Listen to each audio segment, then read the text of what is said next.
Hello दोस्तों, नमस्कार। स्वागत है एक बार फिर से आप सभी के अपने प्रिय चैनल पर। दोस्तों, आपको बता दें जो अभी की सबसे बड़ी खबर आ रही है, जहां संकट में याद आ रहा है भारत। पाकिस्तानी वजीर आजम शहबाज शरीफ मिलेंगे प्रधानमंत्री नरेंद्र मोदी जी से। जी हां दोस्तों, सबसे बड़ी खबर, बिलावल भुट्टो ने कहा हम साथ रहेंगे भारत के। जी हां दोस्तों, बताएंगे क्या है बड़ी खबर दोस्तों। और इसी बीच आपको बताएंगे जहां पर स्वतंत्रता दिवस से पहले उरी दोहराने की बहुत बड़ी साजिश हुई नाकाम। जी हां, आर्मी कैंप में घुसपैठ की कोशिश कर रहे दो आत्मघाती हमलावरों को मार गिराया गया। जी हां, जिसमें 3 जवानों का बलिदान भी हुआ है दोस्तों। अभी की सबसे बड़ी और ब्रेकिंग खबर आपको बताएंगे। साथ ही दोस्तों, क्या बिहार में बीजेपी पलट देगी हारी हुई बाजी, बताएंगे दोस्तों क्या है बड़ी खबर। तो आराम से बनेगा वीडियो के अंत तक। और अभी खबरों में आगे बढ़ने से पहले हमेशा की तरह अगर मानते हैं दोस्तों कि प्रधानमंत्री नरेंद्र मोदी जी का हर घर तिरंगे वाला अभियान दोस्तों सबसे बेस्ट और सबसे बेहतरीन है और आप इसका दिल से समर्थन करते हैं दोस्तों, तो इस वीडियो को भी कर दीजिए लाइक, चैनल को कर दीजिए सब्सक्राइब, बेल आइकन दबाइए, साथ ही कमेंट बॉक्स में लिख दीजिएगा जय हिंद। जी हां दोस्तों, तो चलते हैं पहली और सबसे बड़ी खबर की तरफ, जहां पर संकट में याद आया भारत।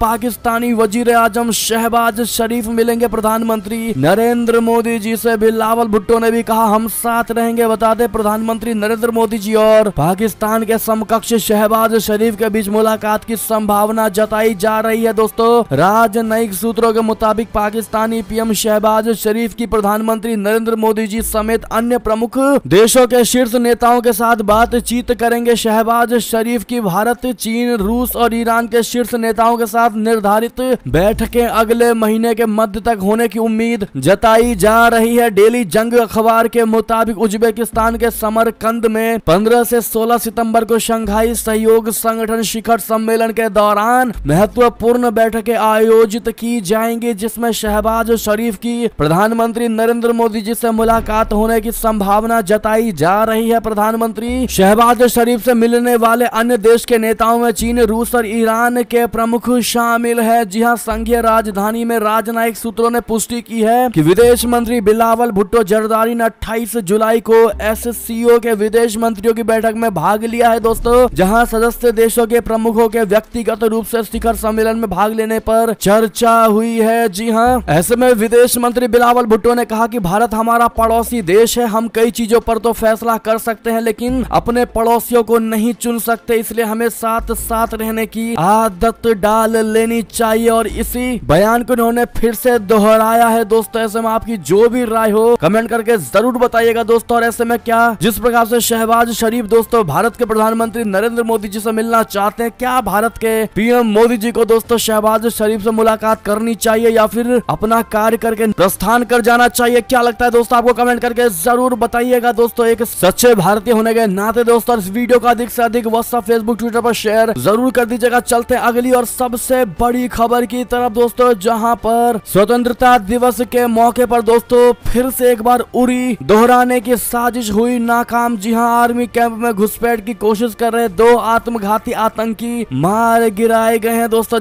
जिसमें अपने 3 जवान शहीद हो गए हैं। बता दें स्वतंत्रता दिवस से पहले जम्मू कश्मीर में उरी जैसे आतंकी हमले को दोहराने की कोशिशों को सुरक्षा बलों ने नाकाम कर दिया है। राजौरी के दार हाल इलाके के परगल में आर्मी कैंप में घुसने की कोशिश कर रहे 2 आत्मघाती आतंकी मार गिराए गए हैं दोस्तों। इस दौरान सेना के 3 जवान वीर गति को प्राप्त हो गए और 2 घायल हो गए। फिलहाल सेना का सर्च अभियान जारी है। जी हां दोस्तों, जम्मू जोन के एडीजीपी मुकेश सिंह ने बताया है कि परगल में सेना के कैंप के फेंस को आतंकियों ने पार करने की कोशिश की और इस दौरान दोनों तरफ से गोलियां चली। दार हाल थाने के 6 किलोमीटर के दायरे में तलाशी की जा रही है। 2 आतंकवादी मारे गए हैं दोस्तों। तो वहीं भारतीय सेना के एक अधिकारी ने बताया है कि इस आतंकवादी हमले में घायल सेना के जवानों में एक अधिकारी भी शामिल है, उनका इलाज चल रहा है। 16 core commander lieutenant general Manjinder Singh लगातार हालात पर नजर बनाए हुए हैं। इलाके को सैनिटाइज किया जा रहा है। उल्लेखनीय है कि 2016 में इसी तरह से आतंकियों ने उरी में सुरक्षा बलों को निशाना बनाया था। इस हमले में 19 जवान बलिदान हो गए थे और इस आतंकी हमले के बाद सेना ने पीओके में घुसकर आतंकी शिविरों पर सर्जिकल स्ट्राइक किया था दोस्तों। परगल में आतंकी हमले को नाकाम किए जाने से पहले बडगाम जिले के वाटर हेल में बुधवार यानी 10 अगस्त को आतंकवादियों और सुरक्षा बलों के बीच मुठभेड़ भी हुई थी और इसमें सेना ने लश्कर-ए-तैयबा के 3 आतंकियों को ढेर कर दिया था। ऐसे में दोस्तों आप सभी से रिक्वेस्ट है अपने उन तीन जवानों को सबसे पहले श्रद्धांजलि जरूर दीजिएगा दोस्तों। और क्या इसी प्रकार से दोस्तों अपने जवान शहीद होते रहेंगे? ऐसे में दोस्तों आप प्रधानमंत्री नरेंद्र मोदी जी से क्या मांग करते हैं दोस्तों, बताइएगा जरूर। काफी लोगों ने कमेंट सेक्शन में लिखा था कि फिर एक बार पाकिस्तान पर सर्जिकल स्ट्राइक करना चाहिए। क्या कहते हैं आप लोग दोस्तों? जवाब जरूर दीजिएगा। देखते हैं क्या कहती है भारत की जनता, और वीडियो शेयर करना मत भूलिएगा दोस्तों। एक और बड़ी खबर की बात करें, जहां चीन का बेल्ट एंड रोड पहुंचा बर्बादी की कगार पर। पाकिस्तान श्रीलंका ने तोड़ा शी जिनपिंग का सपना। बता दे दुनिया पर राज करने के लिए चीन के राष्ट्रपति शी जिनपिंग ने निर्देश पर बनाया गया dream project belt and road fail होने की कगार पर पहुंच गया है दोस्तों। चीन के लिए उसके दोस्त पाकिस्तान और श्रीलंका संकट बन गए हैं। चीन BRI योजना के तहत 880 अरब डॉलर खर्च कर रहा है, और इसी योजना के तहत चीन ने पाकिस्तान में 53 अरब डॉलर, इंडोनेशिया में 44 अरब डॉलर, सिंगापुर में 41 अरब डॉलर, सऊदी अरब में 33 अरब डॉलर, मलेशिया में 30 अरब डॉलर समेत दुनिया के अन्य देशों में अरबों डॉलर का निवेश कर रखा है दोस्तों। चीन की कोशिशों इन देशों को कर्ज के जाल में फंसाकर उन्हें अपनी गिरफ्त में लेने की थी, लेकिन अब यही कर्ज उसके लिए मुसीबत बन गया है। यही नहीं, जापान के प्रतिष्ठित अखबार निक्केई ने यह भी खुलासा किया है कि चीन ने दुनिया भर के देशों की सरकारों को खुश करने के लिए 385 अरब डॉलर का छिपा हुआ कर्ज भी बांट रखा है दोस्तों। हालत यही है कि जिस चाइना पाकिस्तान इकोनॉमिक कॉरिडोर की चीन और पाकिस्तान की सरकारें उदाहरण देती हैं, उसमें 8 साल में कोई ठोस प्रगति नहीं हुई है। चीन ने वादा किया है कि ग्वादर में एक नया एयरपोर्ट बनाया जाएगा, ग्वादर फ्री जोन होगा, वहां 300 मेगावाट का कोयला आधारित पावर प्लांट लगेगा और पानी साफ करने की मशीन भी होगी। निक्केई की रिपोर्ट के मुताबिक इनमें से कोई भी कार्य अभी तक पूरा नहीं हुआ है। चीन का सपना सपना ही रह गया। जी हाँ दोस्तों, और चीन को पाकिस्तान और श्रीलंका ने दोस्तों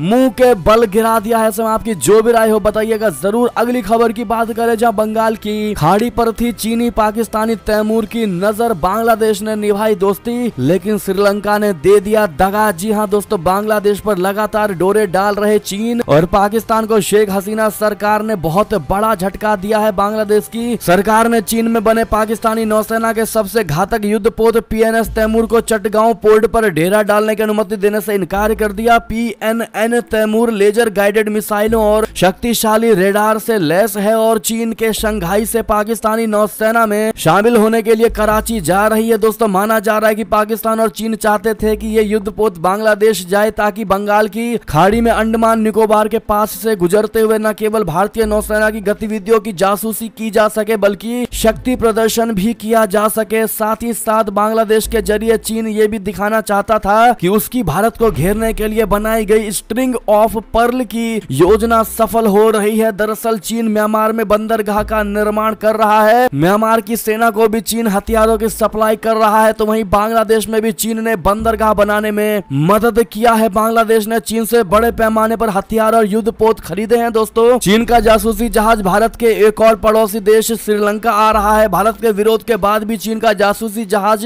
हम्बन टोटा बंदरगाह की ओर बढ़ रहा है। पाकिस्तान पहले ही चीन का आर्थिक और सैनिक रूप से गुलाम बन चुका है। अगली खबर की बात करें दोस्तों, जहां पर भारत से हो रही नियमित बातचीत, जल्द ही इंडोनेशिया के पास होगी ब्रह्मोस क्रूज मिसाइल। जी हां, ईना कृष्णमूर्ति ने दिया है बयान। भारत में इंडोनेशिया के राजदूत ईना कृष्णमूर्ति ने कहा है कि तेजी से बदलते भू राजनीतिक वातावरण में प्रौद्योगिकियों के साझाकरण पर नियमित चर्चा कर रहे हैं और रक्षा और सुरक्षा में द्विपक्षीय सहयोग बढ़ाने की योजना बना रहे हैं। राजदूत ने कहा है कि भारत द्वारा इंडोनेशिया को ब्रह्मोस क्रूज मिसाइल देने पर भी बात चल रही है। दी प्रिंट के साथ एक विशेष साक्षात्कार में कृष्णमूर्ति ने कहा कि 2018 में जकार्ता और नई दिल्ली द्वारा रक्षा सहयोग समझौते पर हस्ताक्षर करने के बाद दोनों पक्ष अपने द्वारा उत्पादित उपकरणों और हथियारों के आधार पर प्रौद्योगिकी साझाकरण पर एक नियमित बातचीत कर रहे हैं। जी हाँ दोस्तों, अगली बड़ी खबर की बात करें, जहां क्या बिहार में बीजेपी पलटेगी हारी हुई बाजी, स्पीकर सिन्हा कर सकते हैं खेला, 15 दिन बढ़ेगी नीतीश कुमार की टेंशन। जी हाँ, बिहार की राजनीति में सियासी हलचल धीमी नहीं हुई है। समीकरण बदलने के साथ ही एक दिन अहम हो गया है। कैबिनेट विस्तार पर अटकलों के बीच विधानसभा के अध्यक्ष विजय कुमार सिन्हा का सियासी दांव महागठबंधन के लिए मुश्किलें बढ़ाता दिखाई दे रहा है। हालांकि सत्तारूढ़ दलों ने उनके खिलाफ अविश्वास प्रस्ताव की प्रक्रिया शुरू कर दी है, लेकिन विधानसभा सत्र के लिए 24 अगस्त तक का इंतजार भारी पड़ सकता है दोस्तों। सरकार बदलने के साथ ही अध्यक्ष के इस्तीफा देने की संभावनाएं ज्यादा होती हैं, लेकिन सिन्हा के मामले में ऐसा नहीं है। उन्होंने पद छोड़ने से मना कर दिया है। अब उनके इस कदम के बाद महागठबंधन ने भी स्पीकर के खिलाफ अविश्वास प्रस्ताव के लिए नोटिस विधानसभा सचिव को दे दिया। हालांकि आंकड़े महागठबंधन के पक्ष में है और ऐसे में सिन्हा का पद से जाना लगभग तय है। जी हां दोस्तों, इस नोटिस के चलते ही महागठबंधन को 15 दिनों का इंतजार करना पड़ेगा। दरअसल पूर्व अध्यक्ष विजय कुमार चौधरी कहते हैं कि नियमों के अनुसार नोटिस को जमा किए जाने के 14 दिन बाद ही उस पर चर्चा हो सकती है और सत्र शुरू होने पर ये सबसे पहला एजेंडा होगा। जी हां, ऐसे में क्या लगता है दोस्तों आपको, क्या कहीं ना कहीं फिर से भारतीय जनता पार्टी कोई ना कोई बड़ा खेला बिहार में करेगी दोस्तों? क्या अपनी हारी हुई इस बाजी को जीत कर दिखाएगी भारतीय जनता पार्टी? जो भी आपको लगता हो कमेंट में बताना बिल्कुल मत भूलिएगा दोस्तों। और इसी बीच ये थी अब तक की सारी बड़ी खबरें। आपको हमारी खबर कैसी लगी? आशा करता हूँ बहुत अच्छी लगी होगी। अगर थोड़ी भी अच्छी लगी है दोस्तों तो इस वीडियो को अभी अपने भाई बंधुओं में व्हाट्सएप, फेसबुक, ट्विटर के जरिए पूरे भारत में शेयर करना बिल्कुल मत भूलिएगा। और अभी कर दीजिए इस वीडियो को लाइक, चैनल को कर दीजिए सब्सक्राइब, बेल आइकन दबाइए, साथ ही कमेंट बॉक्स में लिख दीजिएगा जय हिंद जय भारत दोस्तों। तो मिलते हैं आप अगली बड़ी खबर में, तब तक के लिए अपना ख्याल रखिएगा। आप सभी का बहुत बहुत धन्यवाद दोस्तों। जय हिंद जय भारत, जय श्री राम, वंदे मातरम, हर हर महादेव।